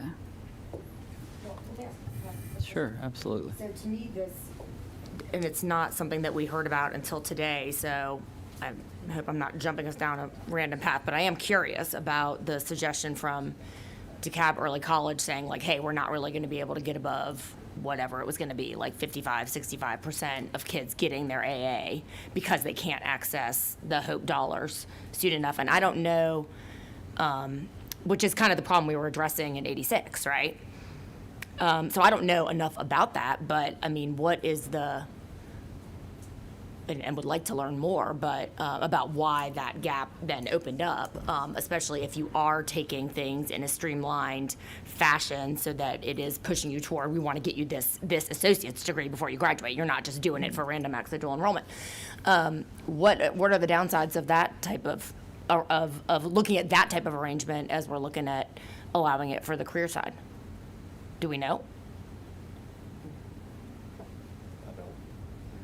I mean, when we did 444, I was bothered because we were making those decisions without data, and I understood. Sounds like you got another study committee going. well, I mean, I don't know. I got you up to two now. I don't know if it's that detailed, but just in something for us to consider, thinking about. Right. No, I mean, Minority Leader made a great point. That is one of the purposes of this study committee, and one of the reasons why I think the recommendation of simplifying the system is important. Would you like to further touch on that, Madam Leader? No. Okay. I thought it was a great comment. I thought it was a great comment, and I thought it was worth sharing with the world. So, it's out there. All right. So number 8, make the programs permanent. Again, that's talking about the sunset on 86. I think we've kind of covered that. Anybody else? Yeah. So I'm guessing we want that somebody wants that sunset off, so. All right, recommend funding for more TCSG instructors, better pay because there is a shortage. Commissioner Dozier's over there grinning. Did anybody who made that recommendation, would they like to touch on it? Representative Evans? It was me. And the thought being, it sounds like, and I was surprised to learn this coming in this committee, that the dual enrollment is more utilized on the academic side to sort of get some courses out of the way before you go to a four-year school. But as a state, we know that we have shortages in areas where you get trained to do those jobs in technical college, and we need to encourage more students to go to technical college than we currently do, than is currently happening.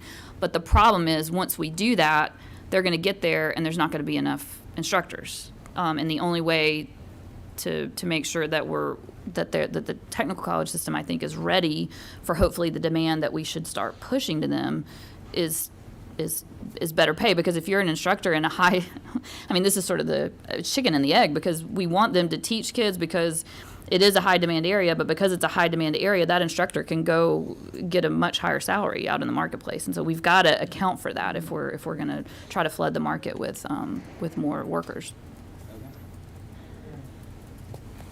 Any other comments from the committee? Questions? Okay. Number 10, placing a definition of high demand career that is automatically updated into code, or referring to a regularly updated list generated by an agency or state board. I think we've kind of covered this as well. Is there any other further comments on that? It sounds like there's multiple folks that want this, myself included. Number 11, take steps to simplify and streamline a complicated set of options for students and ensure seamless movement between K through 12 college and career academies, TCSG institutions, and USG institutions. I think we've kind of discussed that as well. Is there any other further comments, any suggestions on how we could simplify? Of course, I think that's, we've talked about maybe simplifying it just simply within code. We potentially simplifying the funding, and then certainly some other options as far as policy, around what is dual enrollment, how to, I think, number one, I think defining it, having one list is going to be some fundamental things we can do to help simplify it. Any other suggestions on that? Certainly now would be the time, but that's one of those things we can let kind of work through the legislative process, work with our agency heads, and determining how we're going to do that. Sure, Jill, go ahead. This is actually one of the reasons I suggested not just eliminating or getting rid of the sunset, but extending it for a number of years, like 3. Because right now we have a collection of entities, all with their own purpose and their own rules and their own goals. And until we can back up and get the clarity piece, we're never going to see any improvement or any change. We're just going to keep running the same track around and around. And we'll be back to have this very same conversation again. Unless we change our actual approach from the ground roots up, there's really no point in continuing with the same circus. If you don't step back, and I love the ROI thing, because when I was in the school system, I really tried to get some of that for my own school. I wanted to see how to make it better, how to make it go, how to make it great for kids. And we searched a number of entities. We looked at SREB. We went to model schools. We did a number of things, but the truth of the matter was I could have done all of that, but nothing changed policy-wise. Nothing was different outside of my building.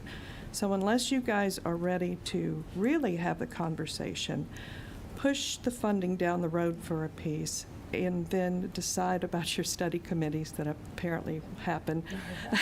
I don't understand what change we're thinking will be affected.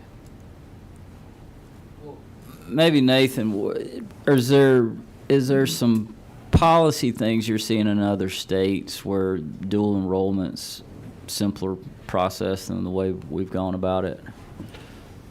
Is there, not to put you on the spot, but you're on the panel, so I'm putting you on the spot. Thank you. So streamlining the courses to ensure that there's articulation is a good first step. Like, are the courses that are available, do they articulate from K-12 to all the 2-year to all the 4-year programs? There's a consistency and a guarantee of their articulation for students. And do those courses count regardless of the program the student is taking, or in the overwhelming majority of the courses students are taking, the pathways that students may take? That's one way to try to rein in the cost and to improve the benefit to individual students. To use the term that we've heard several times this morning and repeatedly in other states, to minimize random acts of dual credit. Students get enrolled in courses just because that's where the counselor put them, without any sense of how is this going to help you down the road. So ensuring that the courses that are funded, that the courses, if they count in your state accountability model, if there are benefits to those or incentives for those, that you rein that in, that's a good first step. The other piece of it that came up in the question or the discussion last week was, do those articulate not just within the community college system, but are they accepted within the 4-year system as well? So that you've got, when a student, if we've talked about moving down a pathway, I complete a 2-year program and then maybe ultimately complete a 4-year degree. Well, the courses that I took as a part of that 2-year, is there a guaranteed articulation into a related pathway in the 4-year system? You will get into accreditation questions and all other kinds of topics there, but those are 2 places that I would look closely as you're trying to consider dual credit. Great points. So Derek and Art, we got 4-year, 2-year. Talk to us about what is the feasibility of making that? What can we do as policymakers? What can the legislature do to make that happen other than just mandate y'all do it? Like, how do we make your job easier to where we can make this happen? And there's a lot of that good work going on already. I mean, it started at the local level. There's 35 agreements right now of the 2+2s that Irene kind of talks about, where students take that pathway starting in high school through TCSG and then transfer to that 4-year institution. So there's the work going on.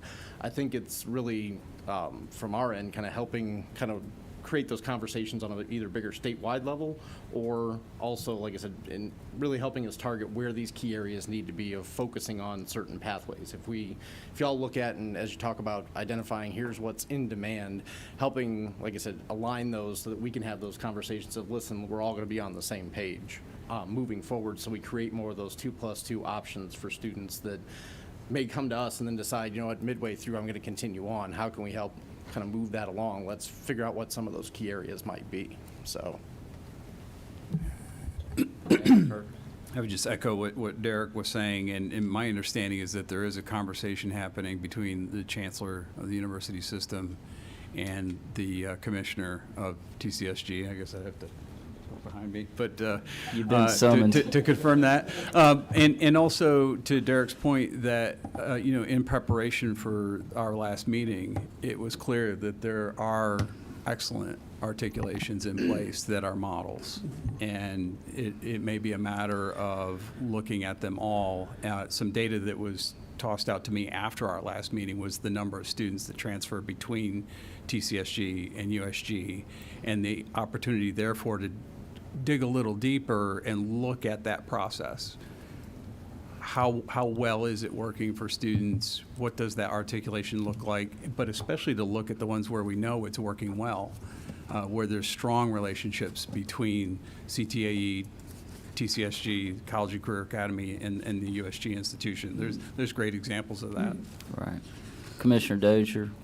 Yeah, great. Appreciate Art making sure I got up here to speak. So, but no, I'm kidding. I always appreciate the chance to speak, especially on articulation. I think that point is so vital. I think if we want our kids and our parents and our communities to have the workforce as quickly as possible, and also not I don't want to say waste because you always learn something, but not have to take additional credits to get where they want to go and have somewhat of that lost opportunity. Articulation is a key. One of the things, just looking at TCSG and our K-12 partners, CTAE, love Dr. Wall's support this past 2 years. Just being honest, TCSG did not have any articulation with CTAE prior to 2 years ago. 2 years ago, we have worked really hard during this pandemic. So dual enrollment, yes, articulation. CTA by itself, no. But we have over 18 agreements now, and we're working on several others. Those agreements fit just what this committee's talking about. They are high-demand areas such as welding, electricians, criminal justice. They are important areas to make sure folks are getting the job skill they need to go and be employed and make a livable wage. So articulation is going from the lowest level as far as when you talk about 3 systems of someone taking just a CTAE course in our K-12 system, coming to TCSG, getting college credit, dual enrollment, just speaking on that real quickly. TCSG has been blessed.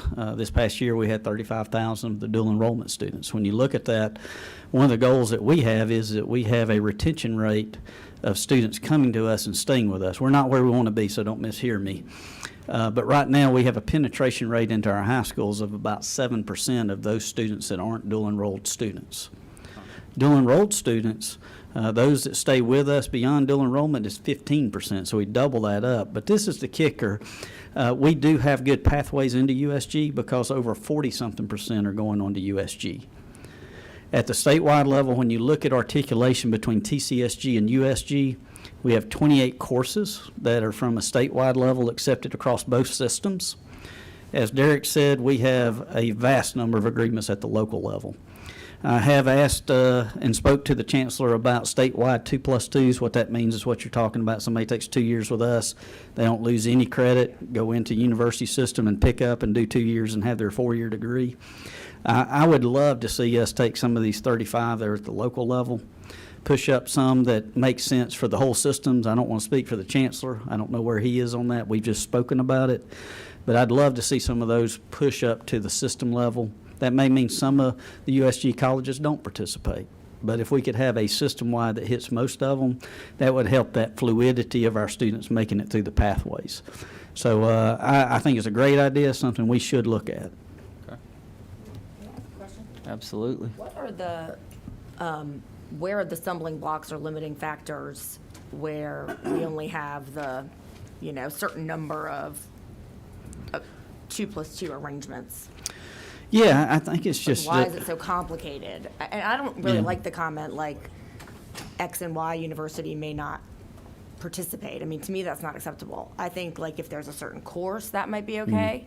But otherwise, that's not good for Georgia Yeah. at all. Yeah, I don't know that it's system-wide it is complicated. We just got to grow into it, and that's probably not a great answer either, but that's the reality. I think our local colleges have paved that pathway for it to happen because it's not complicated at the local level. When you have your chief academic officer, I'll just use Ogeechee Tech and Georgia Southern. We have these all over, but I'll just use that one as an example. You sat down with your chief academic officer of both institutions, looked at engineering pathways, and we now have any student going through Ogeechee Tech and gets a 2-year engineering pathway can go right over to Georgia Southern and pick up where they left off. And so we're growing that each and every day. It's not complicated. We just got to have, in my opinion, a little more focus and get these done. Thank you. Yes, ma'am. Right. Representative Townsend. I could attest to that too in the coast. A local partner, Coastal Pines, working with College Coast of Georgia. Yep. They do have the articulation in criminal justice, and I know they're working on one for healthcare as well. That's a big thing in our area. I'm sure others, but those two partners, it really takes the two schools in the area to get along with each other. That's what matters. Yeah, and I'll brag on Coastal College. They launched that and really partnered with Coastal Pines and Savannah and a few others, but they've opened that up to our entire system. So we have some of the USG systems that have actually opened up to all 22 colleges on those agreements. So they're moving in the right direction. We just need to make sure we keep them moving. Well, I think to Senator Parent's point, it shouldn't take that. Yeah. I don't think two conflicting, and I agree with Senator Parent, it shouldn't take two government officials that don't like each other, that shouldn't be a factor here. Because, I mean, our educational system in Georgia is about. Chancellor. I hope that's not. I know. And I'm not pointing any fingers. I don't care if it's on record. It's the truth. But and again, I mean, I think the whole point here is the role. In my mind, the role of government is we're here to provide opportunity for these kids, and personality shouldn't weigh into this. And I'm not pointing fingers at anybody. But I think that's kind of the point of what we're getting at. And if we're going to have articulation, which we clearly need, we're going to have to get the personalities out of this factoring into the agreement.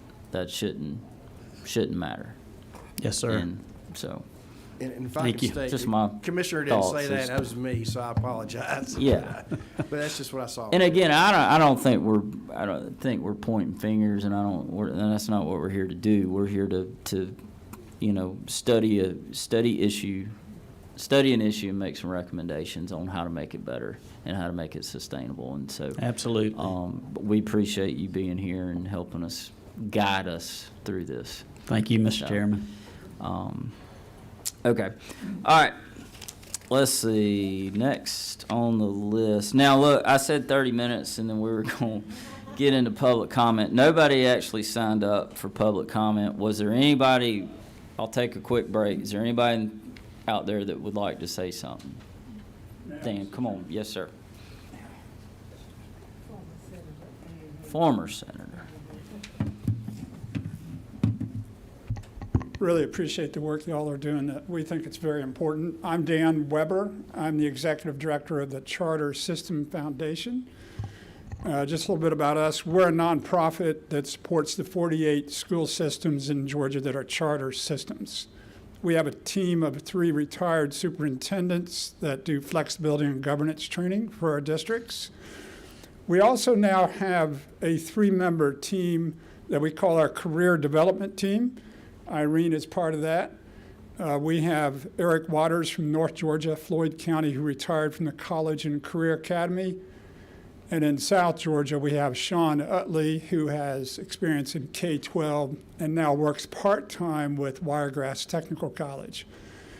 These folks are out working with Derek's team at TCSG, Ben McCumber and Paul Saban, meeting with districts to teach districts about these career pathways, and in particular accelerated career, because most districts, counselors and so on don't know about it throughout Georgia.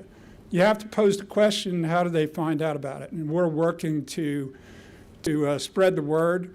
For the last 2 years, we've had monthly WebExes. We now have as many as 80 or 90 people registered each month. That conversation is led by Irene, and Mark Whitlock plays a key role in that as well. We try to promote what CEC is doing in Coweta. We try to promote what Phoebe and 4C are doing down in Dougherty County to our other districts.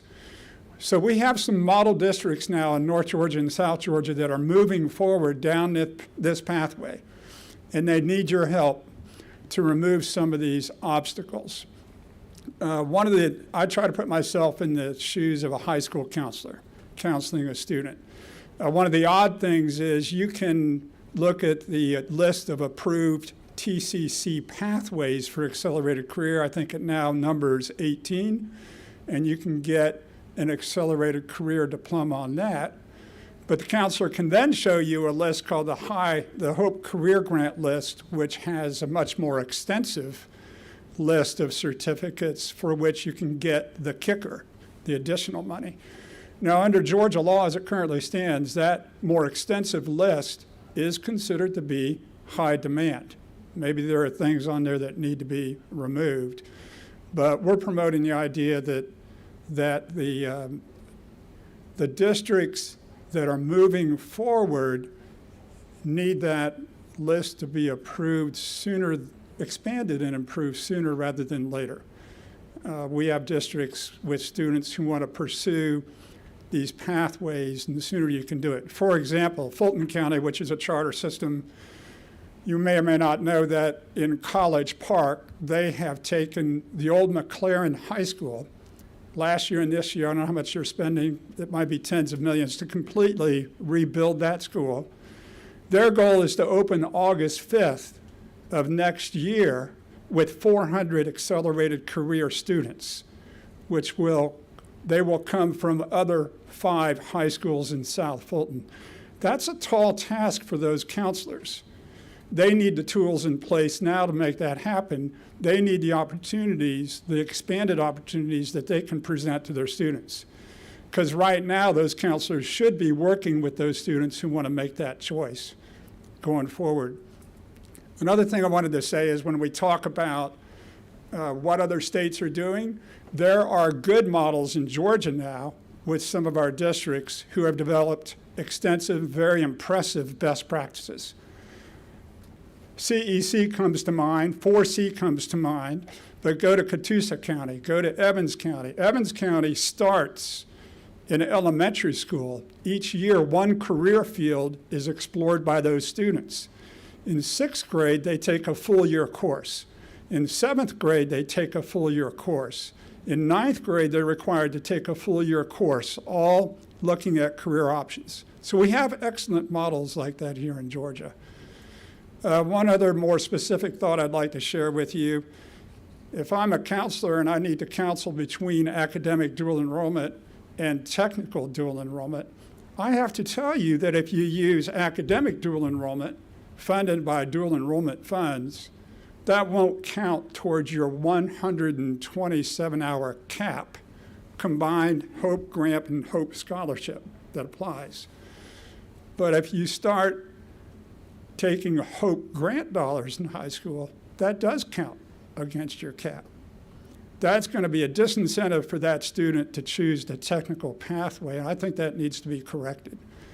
The way I would correct it would be to say, in Georgia law, whatever you take, Hope Grant dollars or dual enrollment dollars, the first 30 hours will not count against your cap. It's your choice. That eliminates that barrier for that counselor sitting with that family and that student, and puts technical pathway on equal footing with the academic pathway. So those are the thoughts I wanted to share. Thank you, Mr. Chairman. Thank you. Any questions for Dean? Okay, appreciate that. All right. All right, back to our list. Was there anybody else from the public like to say? Nobody signed up, but now would be your time. So, okay. All right, back to our list. Number 12, discuss conducting a thorough ROI analysis of career academies and dual enrollment.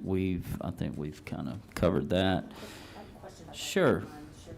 For Nathan, you had described, I believe, last meeting, the process that Mississippi went through, and I know you were, obviously our main speaker that was a big proponent of doing the thorough R&I analyses.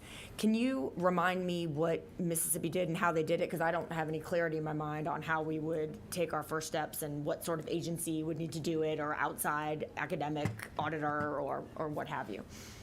So Florida, Tennessee, Mississippi have all done this. Okay. Florida's and Mississippi's both ended up in legislation. Mississippi's actually originated in legislation. The Office of Workforce Development in Mississippi was tasked with conducting the analysis, working with other partner agencies that were sources of the data. That was which state? Office of Workforce Mississippi. Development? Mississippi, okay. So Workforce Development Office conducted the analysis, but they actually contracted that out with the state longitudinal data system.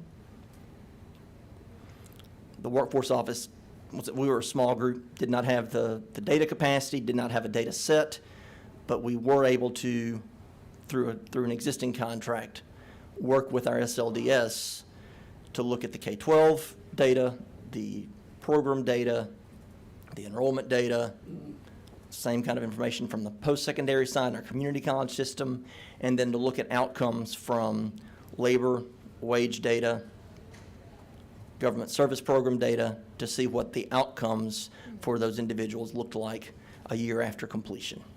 And we did that, and the initial analysis was over a 5-year period, with the big caveat that there was a pandemic in the middle. Thank you. Sure. Nathan, while you're there, so when they were in Mississippi or other states, when they're looking at high career or high demand careers, I mean, is ROI surely can't be the driving data point. I mean, that's not the emphasis, right? So I think the ROI is a way to look at the programs you've got and whether those are actually matching up with high wage, high demand, high skill careers. And if in fact, maybe they're matching up with careers that are in high demand, but the wages for those careers are really low. Well, is this where we need to put our funding as a state if we're creating pathways and incentivizing students into low wage jobs? Maybe not. Do we need to look at careers that pay well, that are in demand, or maybe they're careers that pay well, but there's only 12 of them in the state? Do we need 25 programs that lead to those? Probably not. It's about being better stewards of the resources you have to position people for success down the road. Gotcha. Okay. Any questions for Nathan while he's there? Okay. 13, extend SB 86 for 3 years. I think we've covered that. 14, high school counselor funding. We kind of touched on that. Tiffany touched on that we did this year in this year's budget. We did fully fund that, and I think we can always do better. And so something we should certainly look for. Maybe there's some sort of, I don't know, add-on funding or additional funding if they were to have extra training in these areas would be something that would be, could be discussed. So, sure, Jill. You actually can get a credential added on, not through the state, through a private entity for career counseling. So that might be something they want to think about adding at each high school or at least to the districts. Are you saying add funding for that? Should they? Have at least one person who Yeah. is credentialed and able to go and do some of the extras that need to be done. Okay. The assessments, measures. Counselor, or is that more like what Ms. Taylor was talking about, where they're a separate career coach? Most likely, it would be a counselor with the added credential of a career specialist. And you In said my to version. have at least one per school, was what you were saying? If I had all the money in the world, I would have one per school. But in reality, one per district might be helpful, but not as useful. Well, I think from a policy standpoint, Well, I'm always thinking in Rockdale, too. We only have a handful of high schools. So you would have to obviously decide how many per student you would want. and I think, every school district's different, and certainly their resources are different, and, maybe from a policy standpoint, if the legislature and the governor ever wanted to go the route of say, mandating either that credential or a career coach, give them the option of what's best, that might be certainly worth looking at. So, well, all right, so it's 12 o'clock. We have certainly discussed a lot of these recommendations. Committee members, is there anything else? Has anybody thought of anything else that you would like to be discussed as we issue a final report? And I'm going to talk with Chairman Dubnik after this, if he's got a quick minute, and we'll kind of figure out a structure of how we're going to issue the report. But it could look several different ways. We may just present all this in one report, and we have a discussion and vote it up or down, or we may go point by point and vote each point up or down. But we'll use the chairman's discretion on that one. So, but we'll do it in a timely manner. I don't anticipate the next meeting lasting longer than 30 minutes. So we'll get with all y'all on figuring out a time and then issue our public notice on that and do it the proper way. So is there any further discussion on any of these points? Anything that we missed that committee members would like to see added? Now would be the time, because if you opt no, we're going to adjourn. Okay. Seeing none.